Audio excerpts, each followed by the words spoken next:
The stagecoach rolled into Greeley Flats on a Tuesday morning in late October of 1882, trailing a cloud of alkali dust that settled on everything it touched.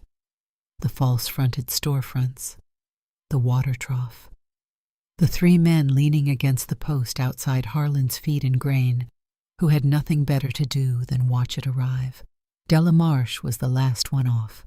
She waited until the other passengers had climbed down and collected their things, partly because she was polite, and partly because she had learned years ago that squeezing past people in tight spaces only gave them something to whisper about. She took the driver's offered hand, not because she needed it, but because refusing it would have made things awkward, and stepped down onto Wyoming soil for the first time in her 26 years of living. She was not a small woman. She had never been a small woman.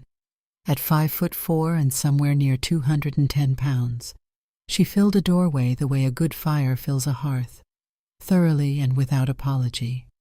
Her calico dress was clean but faded, the kind of faded that comes from washing rather than neglect. Her boots were practical. Her hat was wide-brimmed, a proper cowboy hat that had seen weather and knew it. She carried 2 bags, one in each hand, the left one lighter, the right one heavier than it had any right to be for its size. She stood on the board sidewalk and took one slow look at the town.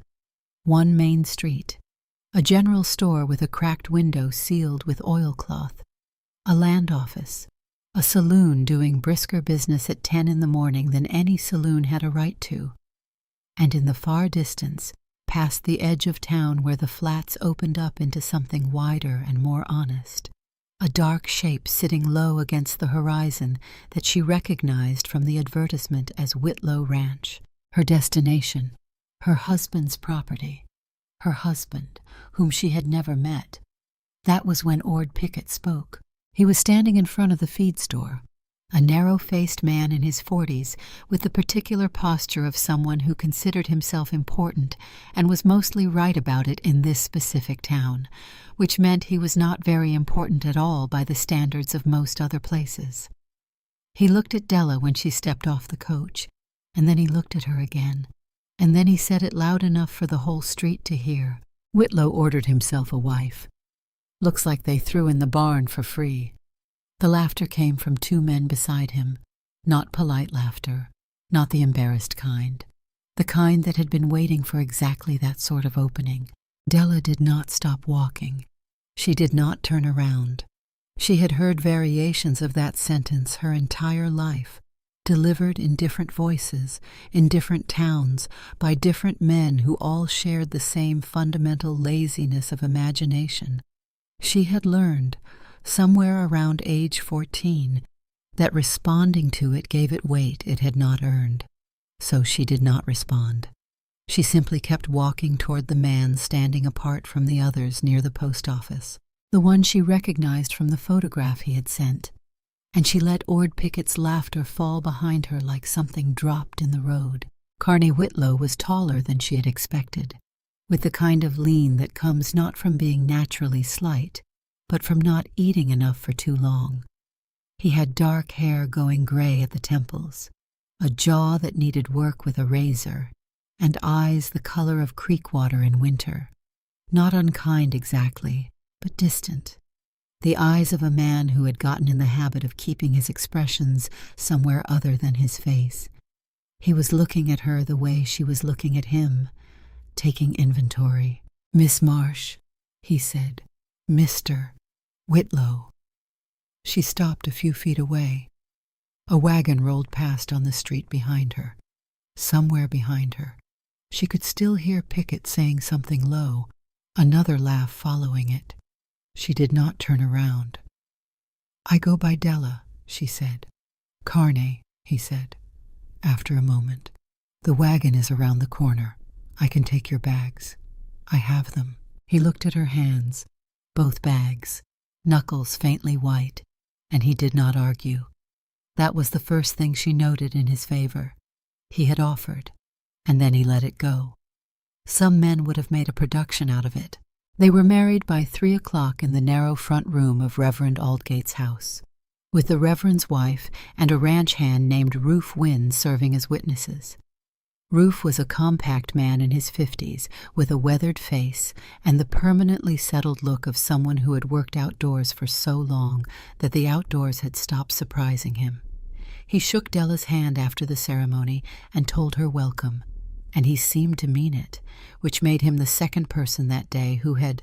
The first had been the stagecoach driver, who had noticed her right bag was heavier than expected and had shifted it to a better position without being asked.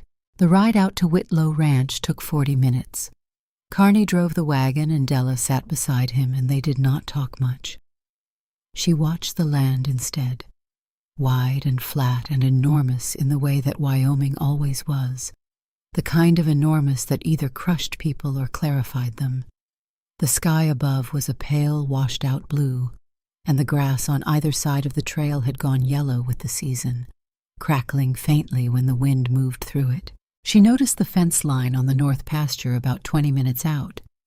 The posts were leaning, not dramatically, not fallen, but leaning in the particular way that meant the ground around the bases had started to give. She knew what that meant in Wyoming coming into winter.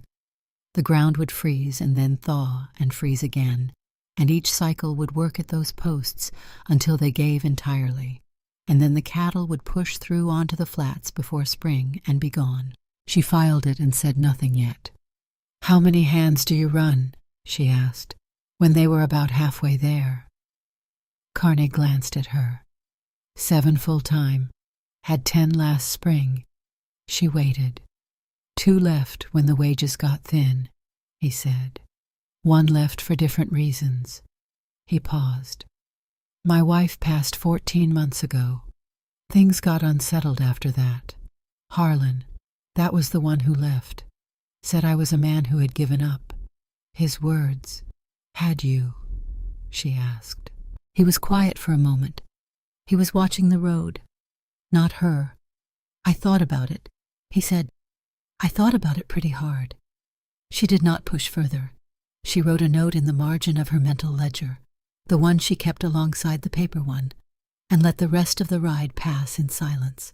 The ranch house was bigger than the silhouette had suggested, which was perhaps the only generous thing that could be said about it. The main structure was solid, good timber, sound foundation, a stone fireplace that she checked that first evening and found vented properly. But everything else had the look of something that had been surviving rather than living for a long time. The porch boards were soft in 2 places near the steps. The kitchen window had a crack running through the lower pane sealed with a strip of oilcloth, same material as the general store window in town. The stove was a good Acme model from the early 70s and it worked, but the flue needed cleaning and the firebox door did not close flush, which meant it was burning through wood at a rate that made no sense if you were trying to keep costs down. Della walked through every room that first afternoon while Carney showed her where things were. She asked about the root cellar. She asked about the water source. She asked about the condition of the north fence line, which she had noticed from the trail was leaning in a way that suggested several posts had gone soft. Carney answered each question with the slightly puzzled expression of a man who had not expected his new wife to ask about fence posts. Before supper, Della walked out to the bunkhouse. She knocked on the open door. 6 faces turned to look at her. I am Della, she said. I will be cooking starting tomorrow morning. I need to know if anyone has food restrictions I should be aware of. Allergies, things that make you sick. I am not asking so I can refuse to cook them. I am asking so I do not accidentally poison anyone and have to explain that to my husband. A beat of silence. Then Taft Burney, a broad-shouldered boy who could not have been more than 19, said that Cord Hale could not eat eggs, made him swell up something terrible. Taft said. The man presumably named Cord Hale turned an impressive shade of red. That is private. Taft, you nearly died last spring. I did not nearly die. Della looked at Cord. No eggs for you. Anything else? There was something in the directness of it, the absence of drama, the complete lack of any edge that seemed to disarm the room. A few more things surfaced. Holt, the oldest hand, had a bad back that limited the overnight shifts. Grover, a quiet man in his 40s, mentioned that the last cook had burned the coffee without fail every single morning of his tenure. "How do you take yours?" Della asked him. Grover blinked. "Hot and not burned." "That is not a high bar," she said. "I will see what I can do." Two of them almost smiled. She went back to the kitchen and took inventory. What was in the larder told her almost as much as the ledger she had asked to see after supper. There were staples, flour, cornmeal, dried beans, salt pork, some canned goods, but they were running low on things that mattered. Lard, good dried fruit, any kind of spice beyond salt and pepper. The coffee tin was not even half full, which explained Grover's particular bitterness on the subject. Carney showed her the ledger after the hands had turned in. He sat across from her at the kitchen table with the lamp between them and the wind starting up outside. And she sat with the book open in front of her, and she read. She read for 40 minutes without saying anything at all. The numbers were not good. She did not say that out loud because saying it out loud would not have added anything useful to the evening. But she sat with the ledger and turned the pages and cross-referenced the dates and traced the slow descent of a ranch that had been doing reasonably well in 1879 and had been losing ground in measurable increments every year since. Cattle numbers down, some to drought, some to a disease that had cut through the herd in 81, some to a market price collapse that had hit every rancher in the territory, operating costs flat, income down by roughly a third. When she looked up, Carney was watching her. "You have been running on cattle revenue and savings," she said. "What is left of the savings?" he said. He had his hands flat on the table. He was looking at the ledger the way a man looks at something that has personally wronged him. "How much is left?" He told her. Della wrote the figure in her notebook. "That covers approximately 4 months of current operating costs," she said. "Depending on the cattle sale this winter. Depending on the price, which has been going down." "Yes." She closed the ledger. He looked at her. Something in his face was very careful and very still, the controlled stillness of a man bracing for a reaction he had learned to expect. "It is a problem," she said. "But it is a problem I can see, which means it is a problem I can work on. The ones that kill you are the ones you do not see coming." Carney was quiet for a moment. He was looking at her with that winter water expression, and she could not quite read it yet. She would learn to, over time, but not yet. "You study ranch finance back in Missouri?" he asked. "My cousin ran a boarding house in Denver," she said. "I managed the books for 3 years. Before that, I kept accounts for my father's dry goods store until the store closed." "The store closed," he said. "My father died," she said simply. "After that, it was just me and my mother, and she was sick, and I was 21, and the store had debts I could not cover on my own." She said this without particular inflection, the way you say things that have already finished hurting you. "My mother passed 2 years later. After that, I was at my cousin's until I answered the advertisement." Carney absorbed this. "I am sorry," he said. "Thank you." She picked up her notebook. "The fence line on the north pasture needs attention. I noticed it from the trail. The posts are leaning." He stared at her. "You noticed that from the wagon. When fence posts lean on the north side in Wyoming coming into winter, they go down fast once the ground freezes and thaws. If cattle push through before spring, you will lose them on the flats." He stared a moment longer.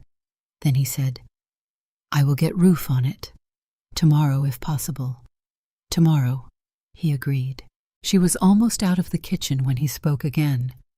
"Della." She stopped. "I want you to know," he said, "that I intend to be fair with you. I know this arrangement is—" He paused, choosing the word unusual. But I mean what I wrote in the letters. I will not make your life here harder than it needs to be. She turned and looked at him in the lamplight. He was not performing anything. She could tell the way you could tell with some people, something in the flatness of the words, the absence of theater. He was not trying to charm her or sell her anything.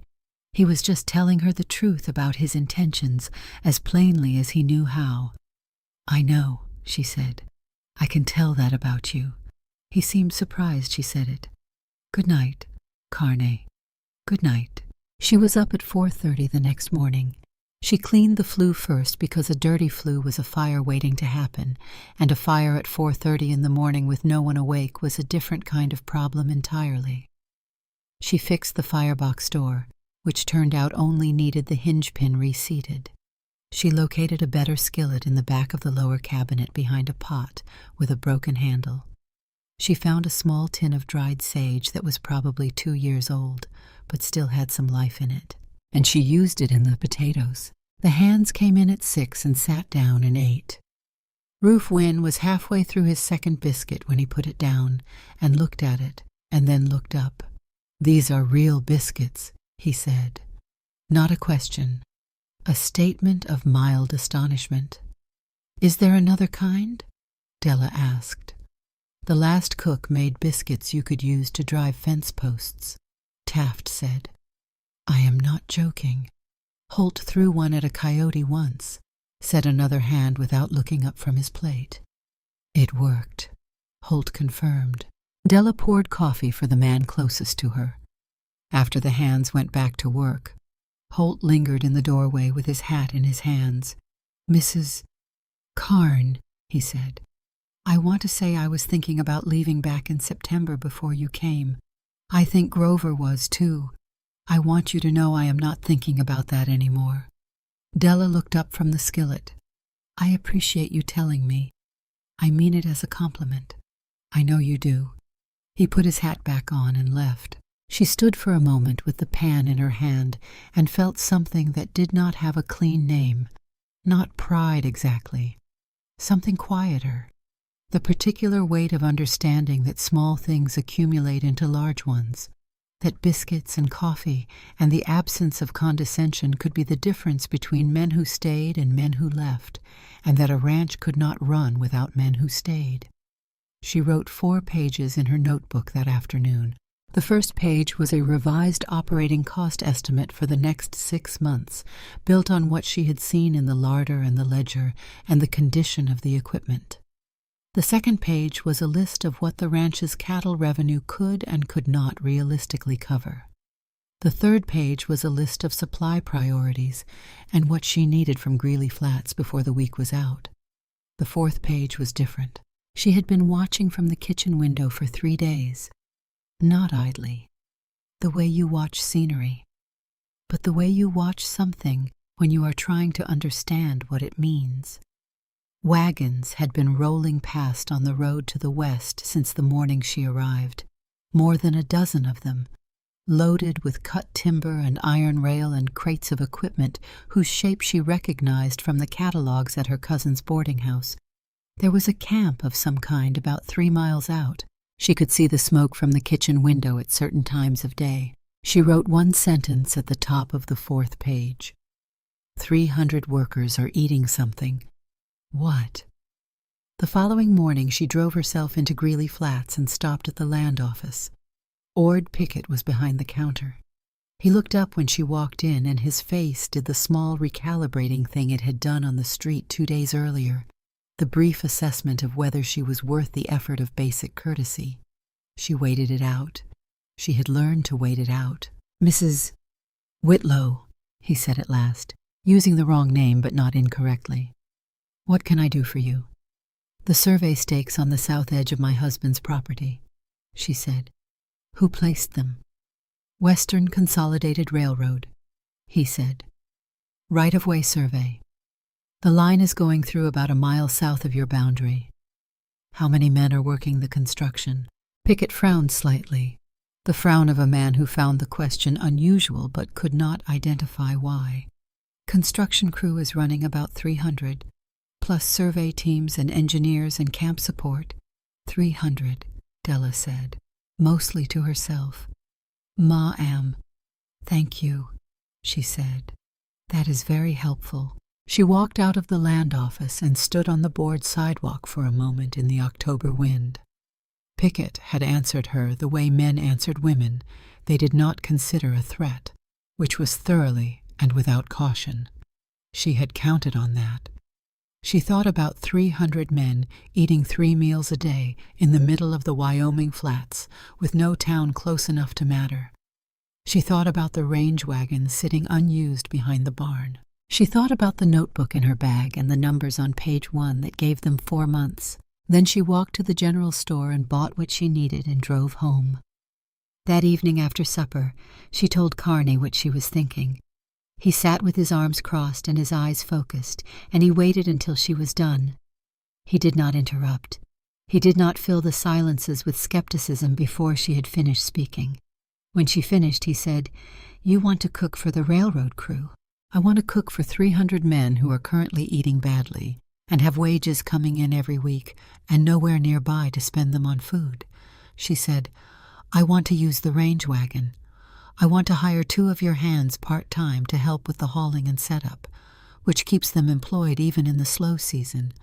And I want to start with a trial. 3 days, 1 meal service each day. See what the numbers look like. You know how to run a range wagon." "I know how to cook," she said. "The wagon part is logistics. Logistics I can learn." He was quiet. He looked at the table. He looked at her. What does it cost to start? She had the figure ready. She had done the math 3 times before sitting down. She told him. He was quiet again. This time it was the quiet of calculation, not dismissal. She could see it working behind his eyes. "And if it does not work," he said, "then we have spent a manageable amount learning that it does not," she said. "And we still have the main herd to take to market in December." She paused. "But it will work. I know what men eat on a hard day, and I know what it means to them when someone takes the time to do it right. I have been watching your hands all week. Fed well, they work better. Fed badly, they slow down. It is not complicated. It is just not the kind of thing most people bother to count." Carney looked at her for a long moment. 3 days, he said. "If it does not cover the costs in 3 days, we stop." Agreed. "All right." He unfolded his arms. "What do you need from me?" Della opened her notebook. She spent the next 2 days preparing. She worked out what she could cook in volume on a range wagon. Not the delicate things, not the complicated things, but the things that were honest and filling and required craft without requiring equipment she did not have. Bean and salt pork stew thickened with cornmeal, pan bread by the dozen, strong coffee, hot and plentiful, dried apple hand pies for the second service once she had figured out how to produce them in quantity on a camp setup. Roof helped her with the wagon. He knew where everything mechanical was and how it worked, and he taught her the rigging without comment or condescension. Taft helped her load supplies. He talked the whole time, which she appreciated, because he talked about the ranch and the men and the small history of the place in a way that told her more in 2 hours than she would have gotten from 2 weeks of careful observation. Place was really something when Mrs. Whitlow was alive, Taft said, lifting a sack of flour. The first one, Clara. She had this kitchen garden out back. You probably saw the frame still there. Grew things I did not know you could grow this far north. How long were they married? Della asked. 8 years. She died of a fever. Came on fast. Gone in a week. Carne. He paused, set down the flour, thought about it. He just was not the same after. Not mean or anything. Just not there. Like the light went out somewhere, and he forgot to relight it. Della folded a canvas tarpaulin and said nothing. "I think that is why he answered the advertisement," Taft said. "Not looking for love, maybe." just looking for someone to remind him what the point was. The point of what? All of it, Taft said simply. He picked up the flower again. The ranch. Getting up in the morning. Putting in the work. Della tied off the tarpaulin. She thought about her own answer to the advertisement. The cousin's boarding house. The small wages. The feeling of being 26 and useful to everyone except herself. Running numbers for someone else's business. Building something that would never be hers. She had answered the advertisement because she had seen it and thought, there is a ranch that needs work, and I know how to work. And if I am in the right place, I can finally build something that belongs to both of us. She had not written that in the letter to Carney. She had written something more measured, but it was the truth underneath. On the morning of the first run, she was up at 3:30. She loaded the wagon by lantern light with Rufe's help. She had the first pot of beans on the fire before 4, slow-cooked with salt pork and the good dried onion, building the flavor through the long hours the way her mother had taught her when there was not much to work with, and you had to make it count anyway. Carney came out to the yard while they were finishing the loading. He stood in the early dark with his coat on, and his breath showing white in the cold, and he looked at the wagon, and then he looked at the dark around it. The ranch quiet in a way that felt less like silence and more like held breath. He looked at the frame of Clara's kitchen garden still standing behind the house, bare and silvered in the lamplight. He had not looked at it directly in a long time. He looked at it now. Then he looked at Della. "You need anything else?" he said. "I do not think so." He nodded. He stood there for another moment. "Della," he said. The way he said most things. Careful. Precise. Like he was making sure it landed right. "What you are doing for this place, it means something." She looked at him in the lamplight. "It is not just for the place," she said. "It is for both of us." He held her gaze. Something shifted in his face. Not dramatically. Not the kind of shift that announces itself. But she saw it. The faint, startled look of someone who had been handed something they had stopped expecting. She climbed up to the wagon seat and picked up the reins. "Get some sleep," she said. "I will be back by afternoon." The construction camp was not what she had expected, and she had expected it to be rough.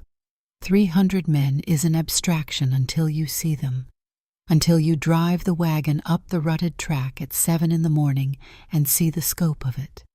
The tent city stretched along a 1/4 mile of flat ground, smoke rising from a dozen cook fires, the sound of hammering and shouting and steel on rock already going despite the early hour. Men coming off the night watch looked like they had been dragged behind a horse. The day crew going in looked like they expected the same. Della pulled the wagon to a stop near the main foot traffic path and climbed down. A man in a canvas coat came toward her immediately. He had the bearing of a foreman, someone used to managing large groups in dangerous conditions, and the expression of someone who had not been told to expect a woman in a wagon showing up at his camp. "Help you," he said. "I am Della Carney, from Whitlow Ranch," she said. "I have hot food and coffee, and I would like to set up here for the morning meal. I charge 20 cents a plate, coffee included." He looked at the wagon. He looked at her. The full look, the one that started at her feet and took a moment at her shoulders and settled somewhere in the vicinity of her face. She let him look. She had been letting men look her entire life. It cost her nothing and told her a great deal. "Who told you our men needed feeding?" he said. "Nobody. I looked at your camp from the road 3 days ago and counted the cook fires and did the arithmetic." She reached behind her and uncovered the first pot, and the smell came out. Beans and salt pork and onion, 10 hours slow cooked, hitting the cold morning air like something with physical weight. His name was Decker Stroud, and he gave her the flat surface and the water, and he stood back and watched what happened next with the look of a man who had just understood something that changed the shape of a thing he thought he already knew. What happened was the word spread in about 4 minutes. It spread the way word spreads in places where men are tired and cold and eating badly, fast and sideways, one man telling the next. By the time Della had the pan bread going on the griddle and the coffee pot over the fire, there was a line of 30 men and growing. She worked fast. She had rehearsed the sequence in her head on the drive out. Beans first, bread beside it, coffee last. Keep the line moving. Do not let anything burn. Ruth handled the money. She had decided this the night before because she needed both hands free, and because Ruth had an honest face and the kind of calm that did not rattle when things got loud and crowded. The first man through the line was broad across the shoulders with hands like work tools, and he looked at his plate and then he looked at her and said, "This is real food. It is meant to be," she said. He took his plate and his coffee and walked away. By 8 o'clock she had served 62 men. By 9:30 the pot was empty, and she was out of bread, and the coffee had been gone for 20 minutes. She had taken in $12.40. Decker Stroud was standing beside the wagon, watching the last of the line disperse. "Same time tomorrow," he said. "Same time tomorrow," she said. "And I would appreciate knowing your head count in advance, so I do not run short." "I can do that." She was tying down the empty pots when he said, "Mrs. Carn, you said Whitlow Ranch. My husband's." "Yes." Stroud chewed on something for a moment. "I knew Carney years back. Before the—" He stopped. "He doing all right?"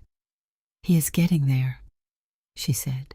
She climbed up to the wagon seat and picked up the reins, and Ruth fell in beside her on his horse, and they headed back toward the ranch with $12.40 in the cash box and an empty wagon and Della's head already full of tomorrow's numbers. Carney was in the yard when she pulled in. He had been fixing the hinge on the barn door. The same one she had noticed was loose on her second morning. He looked up when the wagon came through the gate. She told him the figure before she had fully stopped. He stood very still for a moment with the hinge in his hand. "In one morning," he said, "in one morning, with 62 customers and running out of product before I ran out of customers, which means tomorrow I scale up." She set the brake and climbed down. "I need to go into Greeley Flats before it closes today and put in a supply order. And we need to talk about the second wagon." "What second wagon?" "The one in the back of the south barn that needs a new wheel and has not been used since 1880. She had found it on her second full day on the property. Carney put down the hinge. He had the look of a man who had just understood something that changed the shape of a thing he thought he already knew. "The wheel will take a week to fix properly," he said. "Then we start on it today." He looked at her for a moment, and then something happened in his face that she had not seen there yet. Not the winter water distance, not the careful flatness, something that was beginning to look, cautiously and with obvious effort, like the first thin light before a sunrise. "Where did you come from?" "Della," he said. "Denver most recently," she said. "Missouri before that." She picked up her notebook from the wagon seat. "Supply order first. I will make the list." The supply order went out that afternoon and came back the next morning heavier than the one before it, and the 3 days that followed confirmed what the first day had only suggested. Day 2, she served 90 men.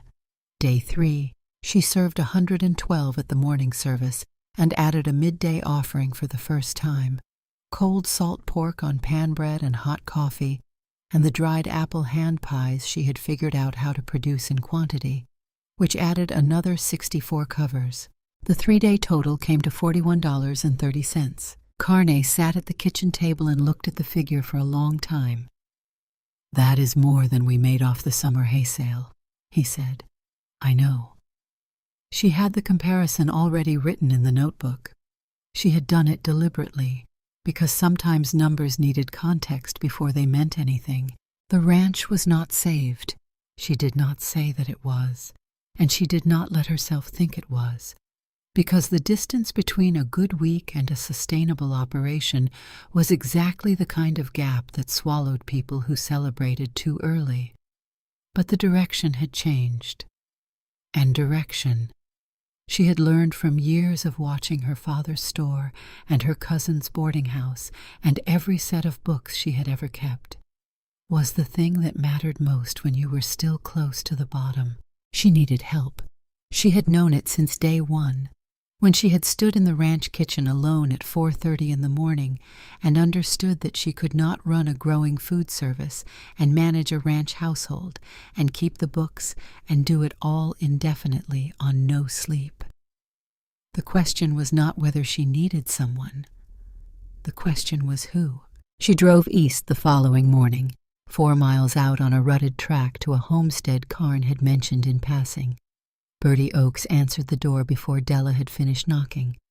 She was a compact woman in her early 50s with a sharp face and flour on her wrists and the posture of someone who worked constantly and expected others to work constantly and was frequently disappointed by the gap between those two things. She looked at Della the way a woman looks at another woman when she is deciding how much nonsense she is willing to tolerate from the introduction onward. Mail-order bride decides to go into the catering business, Bertie said. Not a question. I have been running it 3 days, Della said.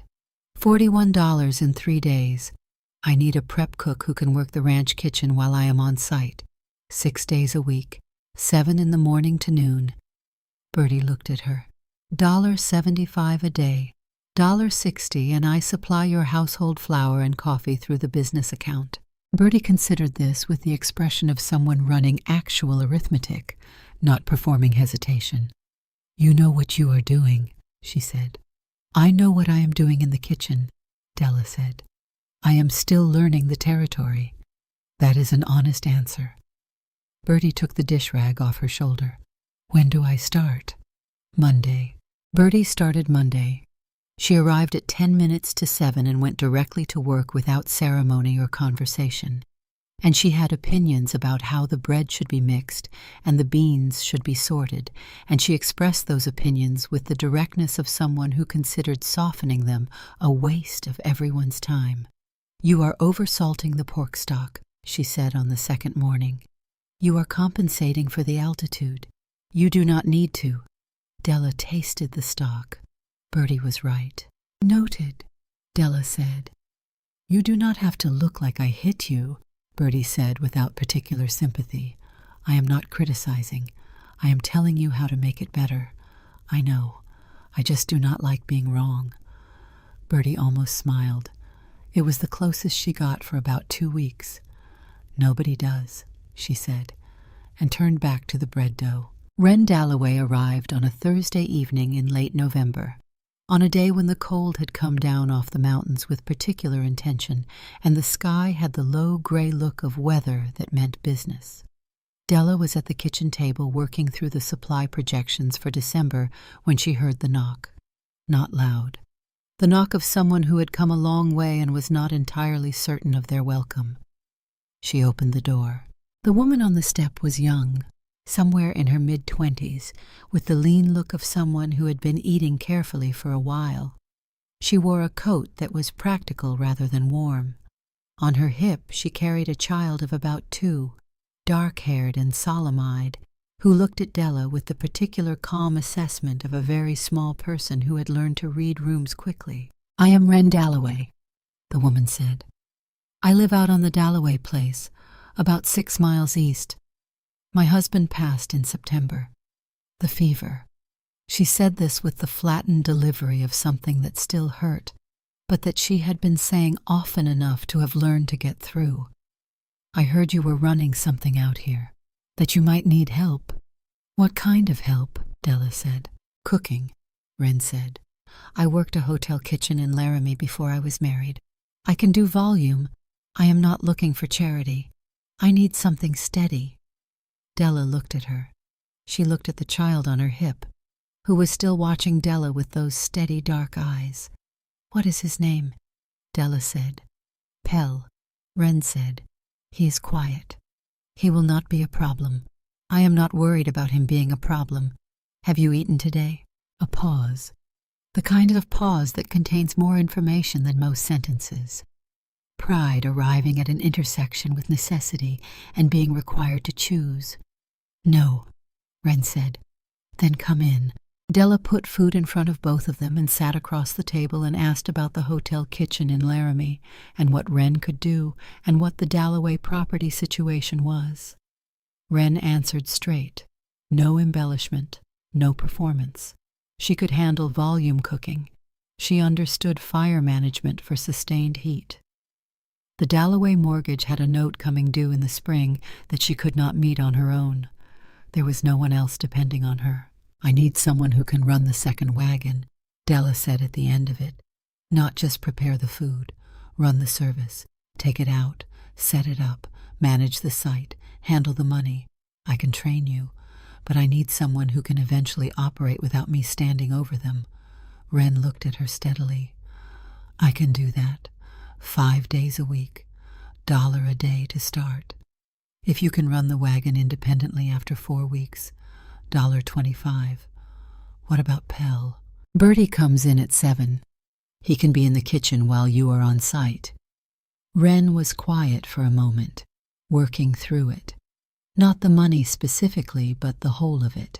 The question of whether this was real and whether the woman across from her would follow through. "When do I start?" Wren said. "Monday," Della said. "Same as Bertie." Bertie's response to Pell's presence in the kitchen was not warm in the conventional sense. It was more the response of a woman who had decided she had no particular objection to a small, quiet child sitting in the corner with a wooden spoon and an empty pot, provided the child did not interfere with the bread dough or the bean sorting. Pell regarded Bertie with the solemn interest of someone who had identified her as the most important person in the room and intended to make himself useful to her. He brought her things: a spoon, a piece of clean cloth, once, an apple whose origins were never fully explained. Bertie accepted these offerings without comment. Della noticed one afternoon in the 3rd week that Bertie had made a small separate portion of the apple cobbler and placed it on the low shelf where Pell could reach it without asking. She said nothing about this. Some things were better left outside of conversation. "He is going to be impossible when he is older." Bertie told Della one morning. "He is already impossible." Della said. "Yes," Bertie said. "But he is usually right about things. That is the worst kind." Wren learned fast. Not fast the way people learn when they are talented at following instructions, but fast the way people learn when they are watching for the reason behind each decision rather than just the decision itself.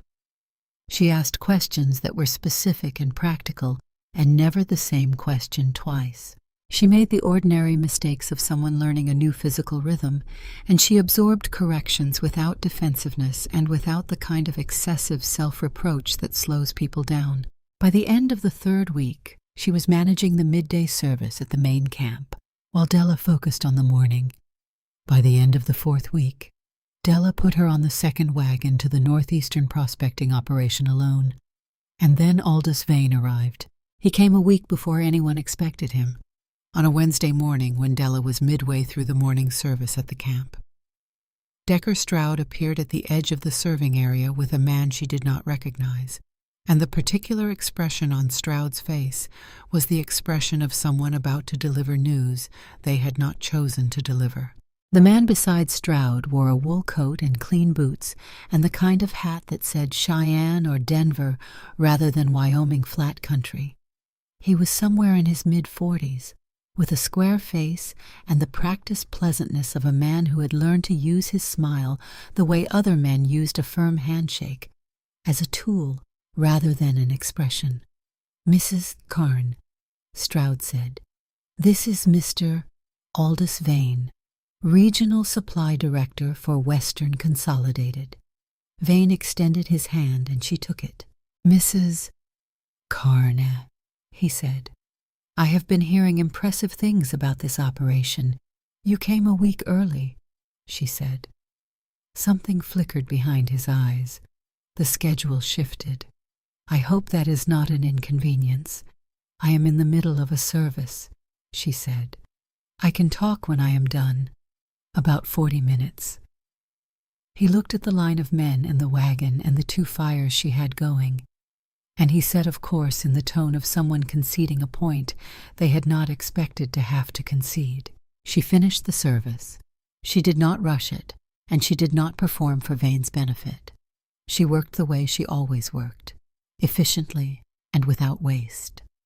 When the last man had been served, she washed her hands, dried them on her apron, and walked over to where Vane was standing. What would you like to know? She said. He wanted to know a great many things: daily volume, supply sourcing, cost structure, the arrangement with Stroud. He asked his questions with systematic thoroughness, and Della could respect the competence even while she was aware that his interests and hers were not automatically aligned. She answered precisely, and no more than precisely. The instinct to explain and justify yourself to someone in authority was also the instinct that gave away information you did not need to give away. Western Consolidated is interested in formalizing this arrangement, Vane said at last. We would like to contract your food service for the full duration of the Wyoming segment, approximately 9 more months, guaranteed daily rate, volume commitments on our end, exclusivity provision, exclusivity, she said. You would service Western Consolidated crews only for the duration of the contract. I understood the word, she said. I am thinking about the implication. The guaranteed rate compensates for the exclusivity. You would have certainty of income. It is worth exactly what the rate is, she said. What is the rate? He told her. It was a number that sounded substantial until you did the arithmetic against her current income and what the exclusivity provision would cost her. There were 2 other operations she had already identified within a day's range of the ranch. Exclusivity closed both of them. I would like to see the contract in writing, she said. I will review it with my husband and come back to you. Something in Vane's expression adjusted slightly. He had expected faster movement. The offer has a limited window, he said. Competitive interest. From whom? She said. He smiled. I am not in a position to say. Then I am not in a position to be rushed, she said pleasantly. I will wait for the written contract.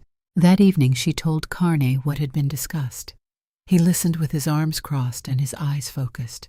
When she finished, he said, So we wait for the contract. We wait for the contract, she said. And I spend the time between now and then preparing for what it is likely to contain. He nodded. Then he said, The rate he offered. Is it enough? It is enough to sound like a solution, she said.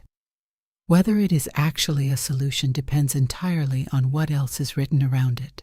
Then he said, What do you need from me? I need you to sit with me when the contract comes, she said. And I need you to let me read it the way I know how to read it, which is slowly and without celebrating the number at the top. He agreed. The contract arrived 6 days later. Della opened it at the kitchen table that evening with Carney across from her and Bertie sitting near the stove with her coffee because she had understood something was happening and had decided her presence was not optional. Della read it once for general shape. Then she read it again slowly with her notebook open. Then she found the clause on page 4. She put her finger on it. Read this, she said to Carney. He leaned over and read it. His jaw tightened almost without expression. That gives them authority to inspect and approve your supply sources, he said. And to reject unapproved sources, she said. Which means if I am buying flour from the general store in Greeley Flats, they can declare the general store is not on their approved list and require me to purchase from their suppliers, at their prices, at their prices. She turned the page, and there is this. She showed him the second clause in the dispute resolution section. It gave Western Consolidated the right to terminate the contract with 30 days' notice for any failure to meet service quality standards as determined by company representatives, without defining what those standards were or how they would be measured, Bertie said from the stove. So they give you the contract, lock out your competition, control your supply costs, and can fire you whenever they feel like it. In summary, Della said, and the rate still sounds good enough to make you consider signing.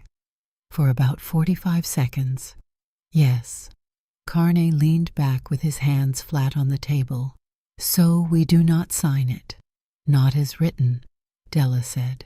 But I do not refuse it either.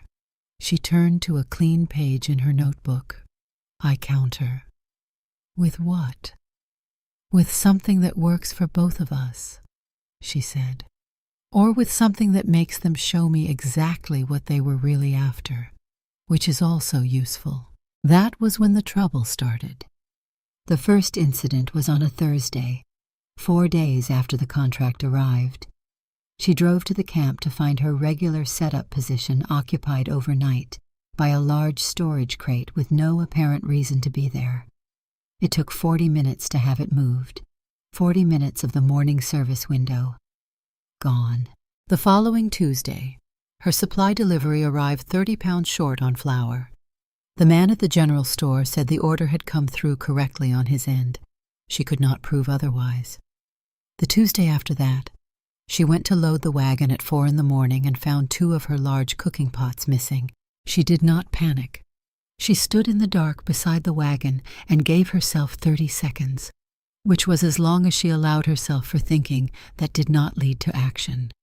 Then she took the lantern and walked the perimeter of the outbuildings until she found the pots behind the south barn, sitting in the dirt where someone had placed them deliberately. She felt the weight of it settle differently than the first 2 incidents. The crate could be explained.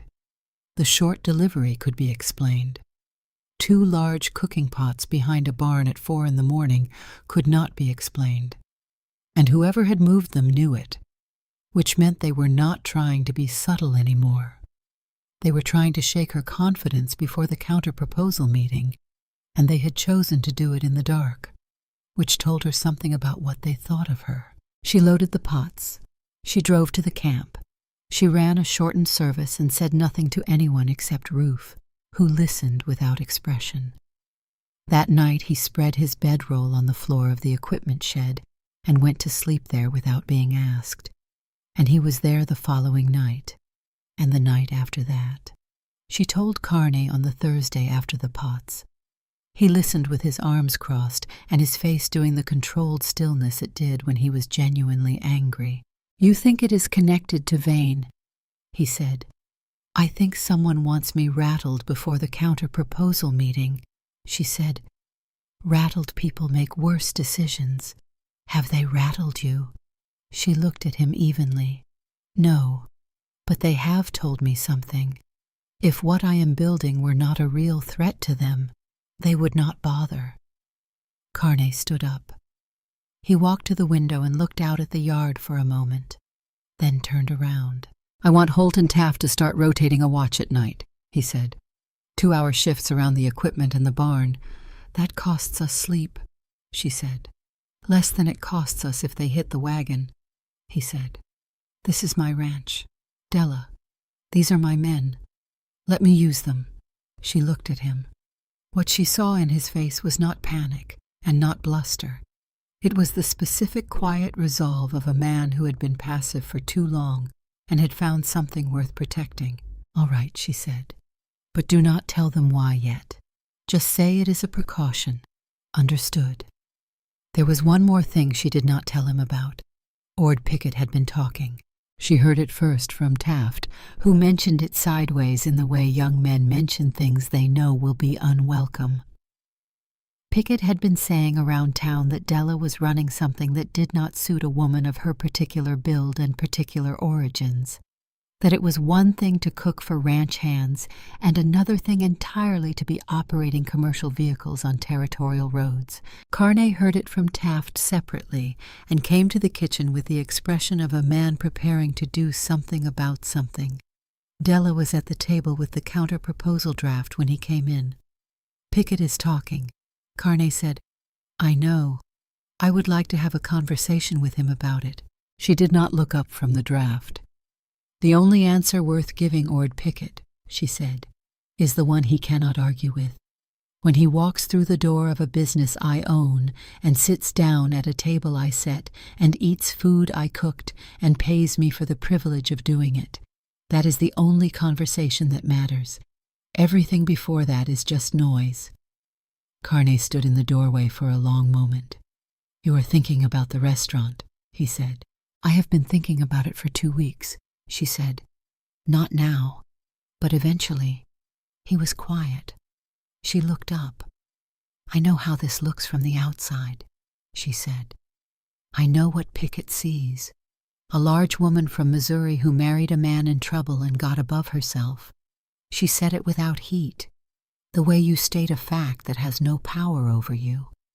What he does not see is the 40 pages in that notebook, or the numbers on page 2, or the reason I came here in the first place." Carney looked at her steadily. "What was the reason?" he said. She held his gaze. "To build something that belongs to me," she said. "That belongs to both of us. Something that is still standing when everything else has been tested." He said nothing for a moment. The wind moved against the window. Somewhere in the dark outside, one of the horses shifted in the barn. "Let Pickett talk," he said quietly. "You just keep building." She worked on the counter-proposal for 3 nights running, long after Carney had gone to bed and the ranch had gone quiet. She did not have a lawyer, and she was a woman in 1882, and the company across from her had more experience in this kind of negotiation than she had. Those were the facts. She had the numbers, and she had the patience to use them correctly, and she had the specific advantage of someone who had been underestimated enough times to know exactly how to let people keep doing it until the moment it stopped serving her. She had the counter-proposal finished by the end of the 3rd night. She replaced the exclusivity clause with a narrower provision, limiting it to a 20-mile radius from active Western consolidated construction sites with a minimum crew of 50. She replaced the supply approval clause with a specific quality standards clause, measurable and defined, with objective benchmarks rather than subjective company discretion. She rewrote the termination clause to require 30 days' notice with cause, and added a 60-day buyout provision if termination occurred without cause. She put the draft in her notebook and slept 4 hours, and was back at the wagon before 4 in the morning. The meeting took place on a Thursday at the Greeley Flats Hotel, in the back room that served as a meeting space on occasions when the town required one. Vane had brought his company lawyer, a younger man with a document case and the careful blankness of someone trained to be present without being visible. Della and Carney sat across from them. Vane sat with his lawyer beside him and the smooth patience of a man who had done this before. "The exclusivity provision," he said. "You want to narrow it. I will not accept a provision that shuts me out of every other opportunity in the territory for 9 months. Della said, "I will agree not to service any direct competitor operating within 20 miles of your active construction. That protects your interest. It does not require me to sacrifice mine. The rate compensates for broader exclusivity. The rate compensates for the service I am providing," she said, "not for my entire business future." Vane looked at her for a moment. Then he said, "The supply approval clause. You want that removed. I want it replaced," she said. She placed the revised quality standards language on the table. He picked it up. The lawyer picked it up. She watched them read it. Then she placed the second page on the table, the one she had been keeping since week 6. "Over the 8 weeks since I began service at your camp," she said, "average daily work output has increased by 14% compared with the 2 weeks prior. I have that figure from your own foreman's productivity reports, which Decker Stroud provided because he noticed the correlation and wanted to understand it." She said this without emphasis, without drama, the way she said most true things. 14% on a crew of 300, working a construction timeline with penalty clauses for late completion, is not a rounding error, she continued. It is a significant number. You need this service running well at least as much as I need the contract. Probably more, because you have a deadline and I do not. The lawyer shifted in his chair, not dramatically, just slightly. It was the first involuntary movement he had made in the entire meeting. Vane looked at the page for a long moment. When he looked up, the tool smile was gone. In its place was the expression of a man doing a more significant recalculation than he had anticipated needing to do. "The termination clause," he said. "Needs defined standards," she said. "Measurable and specific. If I fail to meet them, you have the right to terminate. If you terminate without cause, you owe me a 60-day buyout at the contracted rate." She folded her hands on the table. "That is fair. If I do my job, neither clause ever gets used. But I will not sign a contract where service quality means whatever your company representative decides it means on a given morning." There was a silence. The lawyer was writing something. The wind moved against the window. "The exclusivity radius," Vane said. "I would want 20 miles. From active construction," she said. "Active means a crew of 50 or more. Survey teams and engineering parties do not count." Vane looked at his lawyer. The lawyer gave a small nod that meant something specific between them. Della watched it and filed it away. "We can work with that," Vane said. The meeting lasted 2 hours. When it was over, nothing was signed. But the shape of an agreement was on the table, and it was a shape that Della could live with. She and Carney walked out of the hotel into the cold November air. "You knew about the 14% before today," Carney said. "I have been compiling it for 3 weeks. You did not tell me." She looked at him. "I was going to if I needed it more urgently. I did not want to use it until I had to." "Most people would have led with the strongest card," he said. "Most people are in a hurry," she said. "I have been in a hurry my entire life, and it has never gotten me where I wanted to go." They walked to the wagon. She climbed up and he climbed up beside her, and she picked up the reins, and they drove out of Greeley Flats in the late afternoon light with the mountains sitting gray and enormous to the west. They were about a mile out when Carney said, "The pots that were moved. Do you think that was Vane? I think someone in his orbit wanted me unsettled before today," she said. "Whether that was his direct instruction or someone acting on what they thought he wanted, I will probably never know." She watched the road. "It does not change anything. It does not bother you. It bothers me plenty," she said. "But I am not going to let it matter more than what happened in that room today." The wagon rolled on. The horses were steady in the cold, and the flat land was going dark at the edges as the sun dropped. The ranch house was a shape on the horizon with a lamp already burning in the kitchen window. Bertie, who had been asked to keep things going and who had done so without complaint. He reached over and took the reins from her hands, not taking over, just sharing the weight of them alongside hers. She let him. They drove the rest of the way home like that, not saying anything more. The silence between them the kind that did not need filling anymore. The revised contract came back from Cheyenne 10 days later. Della read it 3 times, looking for the thing she had missed, because in her experience with contracts and with people who had more lawyers than you did, there was always something. She read the supply standards language twice. She read the termination clause with her finger moving under each sentence. She read the exclusivity provision against her own counterlanguage, word by word. Then she looked up. "It is mostly right," she said. Bertie was across the kitchen, not pretending to be doing anything other than watching. "Mostly," Bertie said. "2 points in the quality standards definition are still vague. I am going to write back and ask for specific language on both. If they push back, I will know those are the clauses they want loose, and if they do not push back, then we have a contract."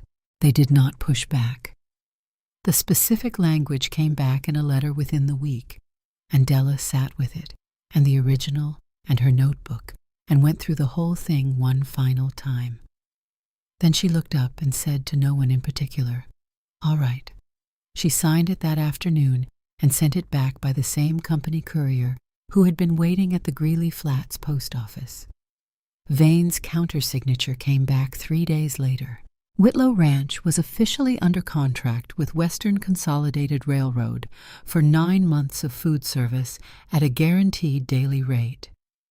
She put the signed contract in the tin box she kept in the bottom drawer of the kitchen dresser, locked it, put the key on the ring with the others, and went out to the yard and stood in the cold for a moment with her coat pulled around her and her breath showing white and the ranch quiet around her in the November morning.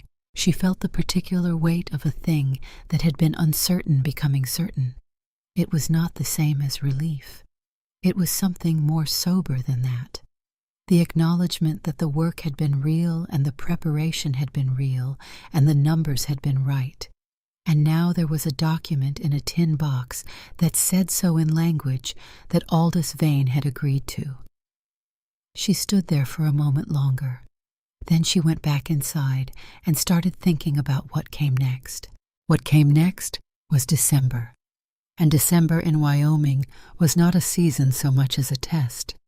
The land making its position clear about who belonged there and who was still working that question out. The first paycheck from Western Consolidated arrived 6 weeks into the contract, and it was the largest single payment Whitlow Ranch had received in 4 years. Della knew this because she had gone back through the full ledger, not just the recent years, but the earlier ones, the ones from before Clara died. And she had traced the financial history of the place, the way you trace a river backward to understand where it had started going wrong. She showed the figure to Carney at the kitchen table on a Sunday evening. He looked at it for a while without speaking. "The Weller debt," he said finally. "I have been earmarking it for 3 weeks," she said. "If we apply half the first payment to the Weller loan, we clear it completely. That frees up the monthly debt service, which we redirect to the supply account to build a reserve." How much reserve? Enough to survive a 2-month disruption in the railroad contract without cutting wages. She said, "That is what I want. If something goes wrong, the men still get paid." Carney was quiet. He was looking at the ledger but thinking about something else. "When did you start thinking about the men's wages as something to plan around?" he said. "First week," she said. "Holt told me he had been thinking about leaving. I understood why. Men who do not know if they will be paid next month cannot think past next month. You cannot build anything with people who are planning to leave." Outside the kitchen window, the winter had settled in fully, the flats gone white and hard, the mountains invisible behind cloud for days at a stretch. The kitchen was the warmest room in the house, and they both knew it, and neither of them said so. Then the disruption came, and the reserve held. And that was when Della understood that building a thing and trusting a thing were 2 different kinds of work. It started on a Monday, in the 2nd week of December, when the freight from Cheyenne failed to arrive. Not late, absent. A weather delay on the northern pass. The distributor said when she drove into Greeley Flats and demanded an explanation. Could be 4 days, could be a week. She drove back to the ranch, changed horses, and drove out again. She spent the next 2 days moving across the territory in a pattern she had mapped the night before, stopping at every small farm and holding operation within 12 miles of the ranch, buying whatever surplus they had at fair price, paying from the reserve fund, recording every transaction in the notebook propped on the wagon seat beside her. She bought cornmeal from a retired homesteader east of town who was glad for the cash. She bought dried beans and salt pork from a farm wife south of the creek who drove a harder bargain than Aldous Vane and got most of what she asked for. She found lard and dried onion and a sack of good flour at a small operation near the territorial boundary whose owner seemed surprised that anyone had thought to ask. She came home on the second evening with the wagon half loaded and her hands so cold she could barely feel the reins. Bertie was at the barn door when she pulled in. "Inside," Bertie said. "Food is ready. There is no argument available to you on this subject." Della got inside. She sat at the kitchen table and ate, and then a small weight settled against her side, warm and certain, and she looked down to find that Pell had climbed up onto the bench beside her while she was not paying attention, and had leaned against her with the complete confidence of a 2-year-old who had decided someone was safe. She sat with that for a moment and did not move him. The service ran all 4 days of the disruption. It ran short on variety, and it ran on improvisation, and it ran on Wren and Bertie picking up gaps without being asked. But it ran. When the Cheyenne freight started moving again on the 5th day, Decker Stroud found her at the camp. "That was handled well," he said. "I appreciate that. I am not being polite," he said. "Vane's office asked me for a performance report. I wrote what I observed. The disruption, how it was managed, the fact that service continuity was maintained inside the contracted quality window." He shrugged. "It is what happened. You gave me something true to write." She nodded. Then she drove home through the December cold and sat at the kitchen table with the ledger open. The ranch's operating debt, which had been 4 months from a crisis when she arrived in October, was now less than a third of what it had been. In February, the Weller loan was paid in full. She recorded it in the ledger with a single underline, and did not make a ceremony of it because ceremonies were not how she was built. The number had been wrong for a long time, and now it was right, and the ledger said so. And that was sufficient. Carney came into the kitchen that evening and looked at the entry. "I want to go out to Clara's grave tomorrow," he said. She looked up. "I have not been since last spring," he said.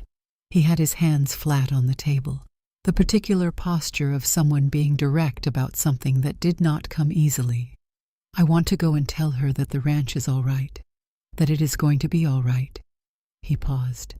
"I would like you to come, if you are willing." Della thought about the right answer to that and found there was only one. "I will come," she said. They rode out the next morning before the workday started, in the clear, still cold of a February that had decided to be honest about itself. The small rise 1/2 mile east of the main house, where 2 grave markers faced the mountains. The peaks were visible that morning, sharp-edged and white against a sky that was the pale blue of deep winter. Carney dismounted and stood at the grave.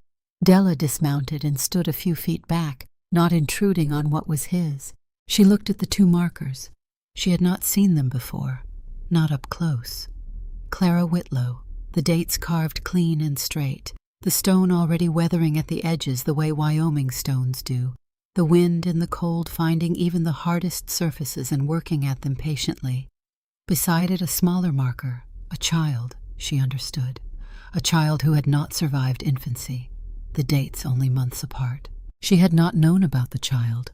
Carney had not mentioned it, and she had not asked, and the ledger did not speak of such things. She stood with that knowledge quietly, looking at what this man had carried through 8 years of a good marriage and 14 months of grief and the long, slow unwinding of a ranch that had been built for a family that was gone. She did not try to hear what he said to Clara. Some things belong entirely to a person's interior. She watched the mountains instead, and the way the light moved across the snow on the upper slopes, and the absolute stillness of the air. And she thought about the woman she had never met, who had grown things in that garden frame behind the house that Della had looked at in the lamplight before dawn on the morning of the first wagon run. She thought, not for the first time, that she owed Clara something she could not name, not gratitude exactly, something more like a debt of stewardship. The ranch, the men, this man. She had not taken them. They had been offered to her by circumstance, and she had tried to be worthy of the offering. When Carney turned around, his eyes were red at the edges. He did not apologize for it. "Thank you," he said. "You do not need to thank me for this." "Not just for this," he said. He looked at her steadily. For all of it. She looked at him in the winter light. This man who had been, when she first saw him on that Greeley Flat street, a person in the process of disappearing from his own life, who had sat across from her at the kitchen table on the first night and told her the financial situation with the flat honesty of someone who had stopped trying to manage how things looked, who had listened from the beginning, and who had grown more present and more himself with every month that passed. "We built it together," she said. "I know," he said. "But you started it when I had stopped." She did not argue with that. It was true, and she had learned over the months that Carney did not say things to make her feel a particular way. He said things because they were true, and the right response to that was to receive them as such. They rode back to the ranch in the clear morning, and the day started, and the ordinary, urgent life of the place reasserted itself around them the way it always did. It was Wren who first mentioned it, almost offhand. One evening in early March, when she was staying late to help with the weekly supply accounting, she said that the men at the prospecting operation had been asking whether there was somewhere they could eat indoors when the weather turned bad, a fixed place rather than the wagon. Della wrote it in the notebook. She thought about it for 6 weeks before she brought it to Carney. She looked at the building on the south end of Greeley Flats Main Street that had been a grain storage facility and had sat empty for 2 years. She spoke with the owner, a man named Dunbar, who was glad to sell it for less than it was worth because it had been costing him property tax with no return. She worked through the renovation costs and the staffing model and the menu structure and the realistic customer base, which was not only work crews, but the growing number of families settling in the territory who had nowhere to eat a proper meal between ranch kitchens that did not feed strangers and a saloon that technically served food but had no business doing so. She brought it to Carney on a Sunday evening in the usual way, ledger open, notebook beside it. He listened. He asked about the water supply arrangement for a commercial kitchen in town, which she had budgeted for but had been optimistic about. She revised the figure. "It is a bigger step than the wagons," he said. "Significantly," she said. "Fixed location means fixed costs that do not move with the business if the business changes. That is a real risk. But Greeley Flats is growing. The railroad brought construction workers, and the construction workers brought families, and the families are staying because the land is cheap and the work is steady. A year ago, this town was barely standing. Now there are 40 new residents and more coming every month." She paused. "Someone is going to open a dining hall here. If I do not, it will be someone who does not know what they are doing, and I will spend the next 2 years watching it done badly." Carney looked at the table for a moment. Then he looked at her with the settled recognition she had come to know, the look of a man who had learned to trust a particular person's judgment without needing to trace every step of the reasoning. "What do you need from me?" he said. "Co-sign on the Dunbar purchase," she said, "and come with me to the water board meeting next Tuesday." "Done," he said. Then, in April, Morrow Crane arrived. He came with a card and a document case, and the practiced ease of a man who had conducted enough negotiations to believe he had seen every variation of the person on the other side. He represented a company called Territorial Supply out of Cheyenne, and he wanted to purchase Della's food service operation, all of it, the wagons, the routes, the supplier relationships, the contracts. He left a card with Ruth and said he would return in the afternoon. She was at the kitchen table with the card when Carney came in from the barn. "You heard," she said. "Ruth told me." He poured coffee and sat down. "What are you thinking?" "I am thinking about why they want it," she said. "Not what they will offer, because it is profitable now. But it is 3 wagons and 9 months of one railroad contract. That is not what a company like Territorial Supply pays acquisition money for." She turned the card over in her fingers. "They want the relationships, the supplier arrangements, the foreman contacts, the reputation with the work crews." She set the card down. "They want to buy what I built and run it at scale across multiple territories, which means it is worth more than they will offer," Carney said. "Almost certainly." She looked at him. "The question is whether I want to sell it at all. Do you?" She thought about it honestly, without the distortion of pride or the desire to seem a certain way. She thought about what selling would mean. A sum of money and the freedom of not running wagons at 4 a.m. in Wyoming January. She thought about what it would cost. The particular organism of what she had built. Bertie and Wren and Pell in the corner with his wooden spoon in the daily rhythm, and the knowledge that she had taken a situation that was going wrong and made it work through nothing but preparation and refusal to be rattled. "No," she said. "Not to sell it. But I want to talk to him." Morrow Crane sat at the kitchen table with his case open and his offer document ready, and the practiced ease of a man who expected the conversation to follow a familiar pattern. It did not follow a familiar pattern. Della listened to his offer, which was fair in the sense of being a real number, and then she asked him 3 questions. The first was about Territorial Supply's current operation. How many routes? How many contracts? What territories? The second was about their staffing approach. The third was about their supply chain and whether their northern arrangements were exclusive. He answered all 3 thoroughly. In doing so, he told her more than he had intended to, which was the point of asking questions that way. "You are expanding north," she said, "into Montana territory, and your northern operation does not have established supplier relationships above the Wyoming border, which means you are going to have supply disruption problems in winter that you cannot route around because you do not know the local sources." He looked at her. "That is a fairly specific inference." "It is what you told me," she said. "I listened carefully." She put her notebook on the table. "I do not want to sell the operation to you," she said, "but I will propose something different." She had worked it out the previous night. Territorial Supply would provide capital investment, a specific figure she named, in exchange for a minority stake in the Whitlow Ranch food service operation. The majority stake stayed with the ranch. Della remained operational director.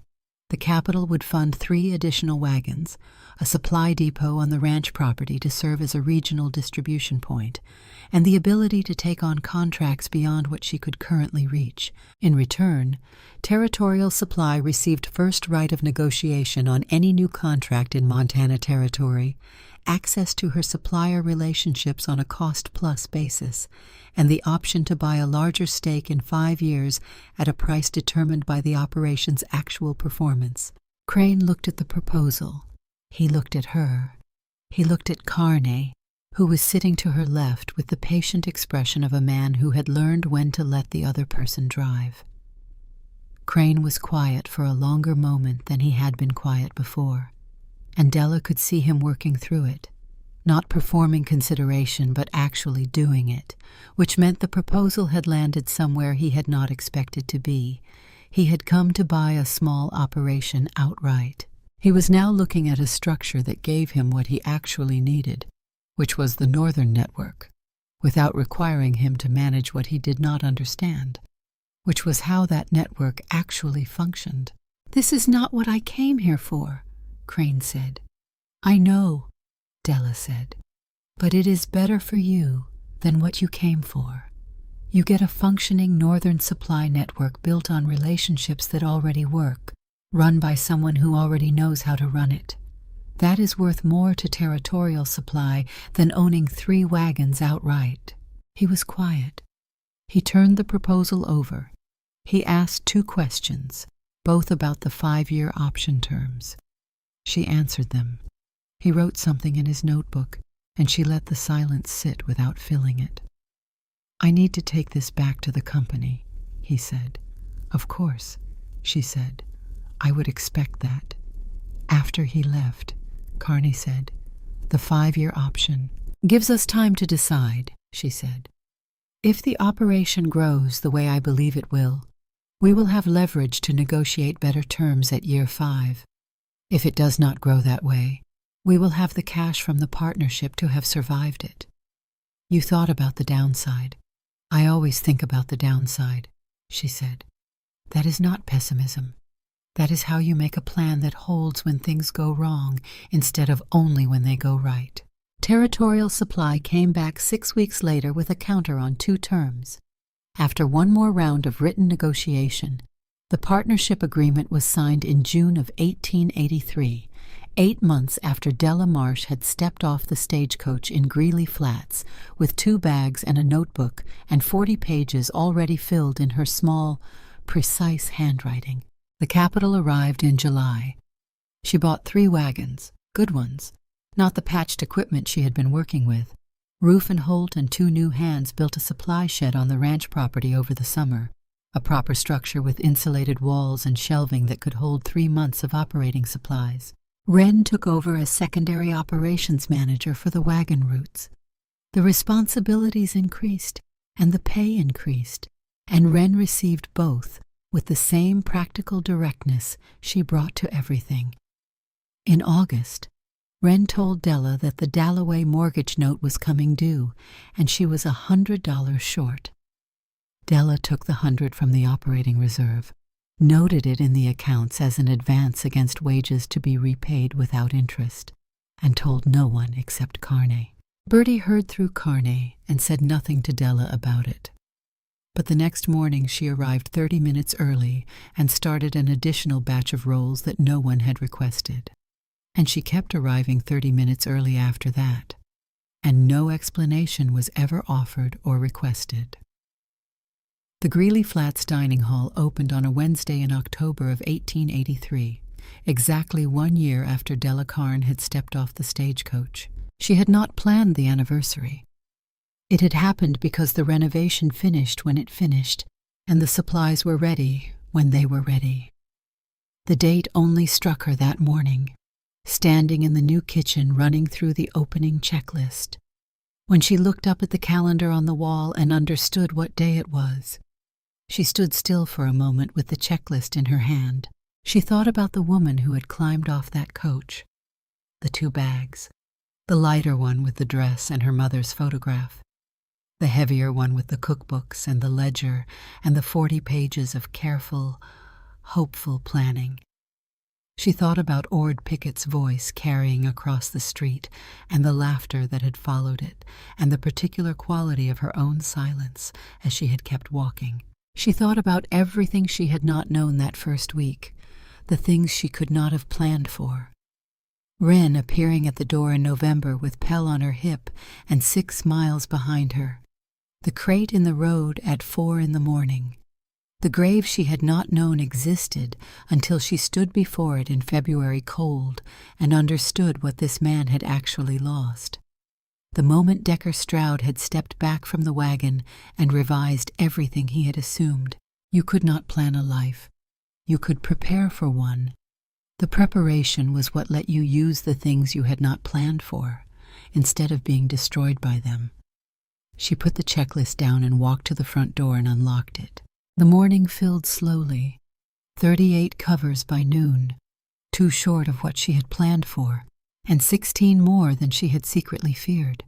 The room had the sound of people in it, the particular noise of conversation over plates of food in a warm space, and she stood in the kitchen doorway for a moment and just listened to it before going back to work. Carney came in at 1 o'clock. He sat at the counter rather than a table, which she had noticed was his preference in rooms where he did not know many people. He liked a wall at his back. She brought him coffee and a plate of the short rib she had been braising since morning, and sat across the counter from him for a few minutes. "How is it feeling?" he said. "Busy," she said. "Which is correct. You look tired." "I am tired." He looked at her the way he had learned to look at her over the past year, the way that saw past the surface of things to what was actually there. "You also look like someone who is exactly where they want to be," he said. She looked at him. He was right. And the fact that he could see it, that he had learned over 12 months to read her the way she had learned to read him, carried a weight she did not try to put into words. She went back into the kitchen.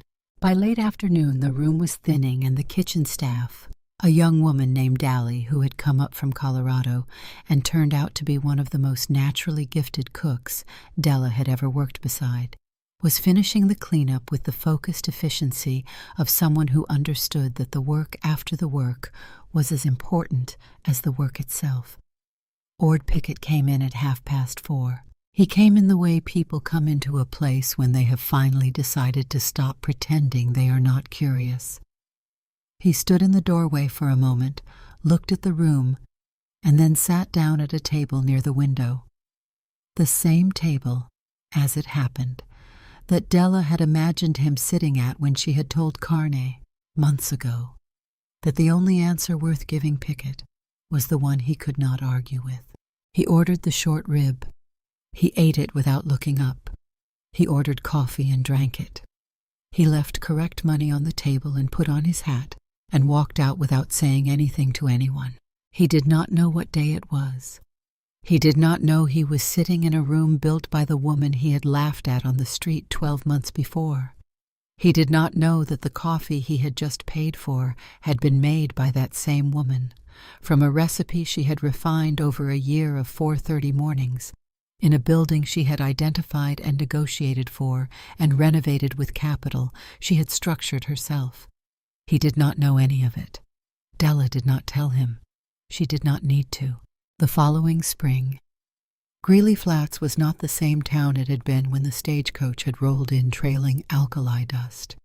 There were new buildings on the main street, a proper general store that had expanded into the lot next door, a school being finished at the eastern end, a land office that had moved into larger premises because there was more land business to conduct.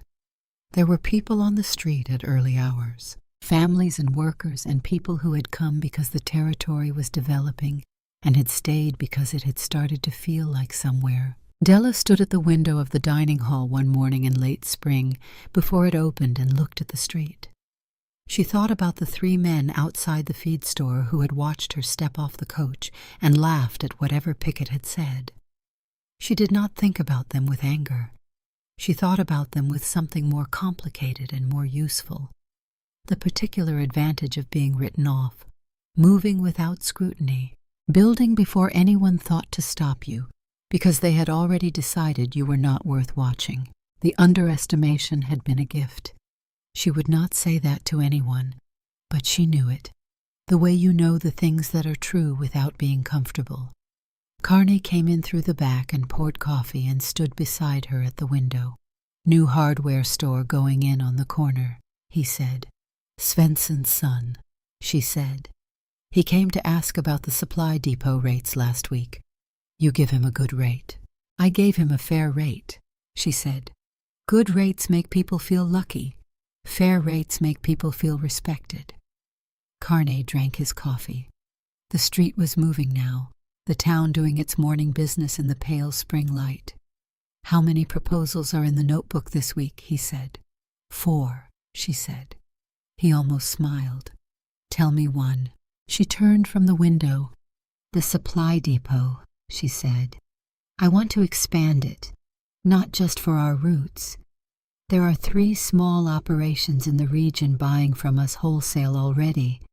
If we build the capacity, we become the distribution point for the whole Northern Territory.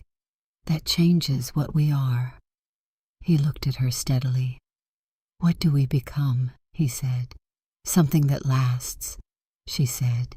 "Something that is still here when everything else has been tested."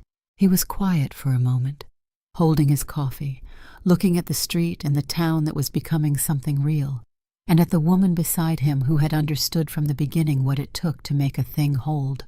The first customer of the morning was already at the door.